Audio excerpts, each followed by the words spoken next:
بسم اللہ الرحمن الرحیم۔ السلام علیکم۔ حضرت نظام الدین اولیاء رحمۃ اللہ علیہ اکثر ایک جملہ کہا کرتے تھے کہ ہم سے تو دوبی کا بیٹا ہی خوش نصیب نکلا، ہم سے تو اتنا بھی نہ ہو سکا، پھر اشکا جاتے۔ ایک دن ان کے مریدوں نے پوچھ لیا کہ حضرت یہ دوبی کے بیٹے والا کیا ماجرا ہے؟ آپ رحمۃ اللہ علیہ نے فرمایا، ایک دوبی کے پاس محل سے کپڑے دھلنے آیا کرتے تھے اور وہ میاں بیوی کپڑے دھو کر پریس کر کے واپس محل پہنچا دیا کرتے تھے۔ ان کا ایک بیٹا بھی تھا جو جوان ہوا تو کپڑے دھونے میں والدین کا ہاتھ بٹانے لگا۔ کپڑوں میں شہزادی کے کپڑے بھی تھے جن کو دھوتے دھوتے وہ شہزادی کے نادیدہ عشق میں مبتلا ہو گیا۔ محبت کے اس جذبے کے جاگ جانے کے بعد اس کے اطوار تبدیل ہو گئے۔ وہ شہزادی کے کپڑے الگ کرتا، انہیں خوب اچھی طرح دھوتا، انہیں استری کرنے کے بعد ایک خاص نرالے انداز میں تہہ کر کے رکھتا۔ سلسلہ چلتا رہا، آخر والدہ نے اس تبدیلی کو نوٹ کیا اور دوبی کے کان میں قصر پسر کی کہ یہ تو لگتا ہے سارے خاندان کو مروائے گا، یہ تو شہزادی کے عشق میں مبتلا ہو گیا ہے۔ والد نے بیٹے کے کپڑے دھونے پر پابندی لگا دی۔ ادھر جب تک لڑکا محبت کے زیر اثر محبوب کی کوئی خدمت بجا لاتا تھا، محبت کا بخار نکلتا رہتا تھا، مگر جب وہ اس خدمت سے ہٹایا گیا تو لڑکا بیمار پڑ گیا اور چند دن کے بعد فوت ہو گیا۔ ادھر کپڑوں کی دھلائی اور تہبندی کا انداز بدلا تو شہزادی نے دوبن کو بلا بھیجا اور اس سے پوچھا کہ میرے کپڑے کون دھوتا ہے؟ دوبن نے جواب دیا کہ شہزادی عالیہ میں دھوتی ہوں۔ شہزادی نے کہا پہلے کون دھوتا تھا؟ دوبن نے کہا کہ میں ہی دھوتی تھی۔ شہزادی نے اس سے کہا کہ یہ کپڑا تہہ کرو۔ اب دوبن سے ویسے تہہ نہیں ہوتا تھا۔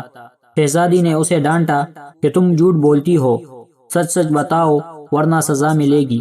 دوبن کے سامنے کوئی دوسرا رستہ بھی نہیں تھا، کچھ دل بھی غم سے بھرا ہوا تھا۔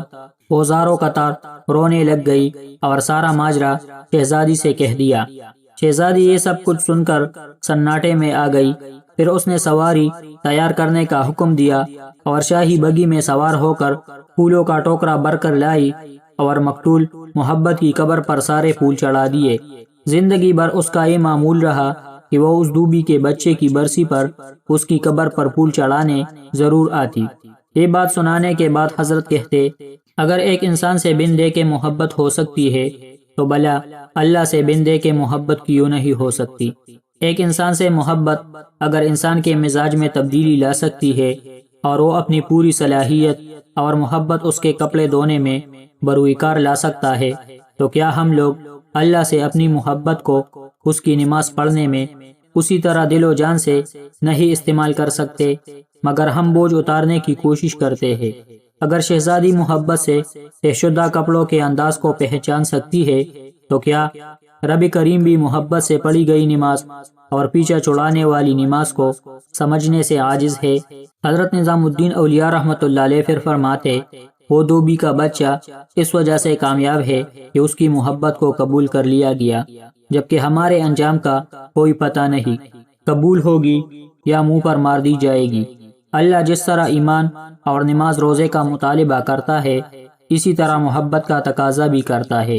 یہ کوئی مستحب نہیں، فرض ہے، مگر ہم غافل ہیں۔ پھر فرماتے، اللہ کی قسم اگر یہ نمازیں نہ ہوتی تو اللہ سے محبت کرنے والوں کے دل اسی طرح پٹ جاتے جس طرح دوبی کے بچے کا دل پٹ گیا تھا۔ یہ ساری رات کی نماز ایسے ہی نہیں پڑھی جاتی، کوئی جذبہ کڑا رکھتا ہے۔ فرماتے یہ نسخہ اللہ پاک نے اپنے نبی صلی اللہ علیہ وآلہ وسلم کے دل کی حالت دیکھ کر بتایا تھا کہ آپ نماز پڑھا کیجئے اور رات بھر ہماری باتیں دہراتے رہا کیجئے، آرام ملتا رہے گا۔ اسی وجہ سے نماز کے وقت آپ صلی اللہ علیہ وآلہ وسلم فرماتے تھے، ارحنا بہا یا بلال، اے بلال ہمارے سینے میں ٹھنڈک ڈال دے اذان دے کر۔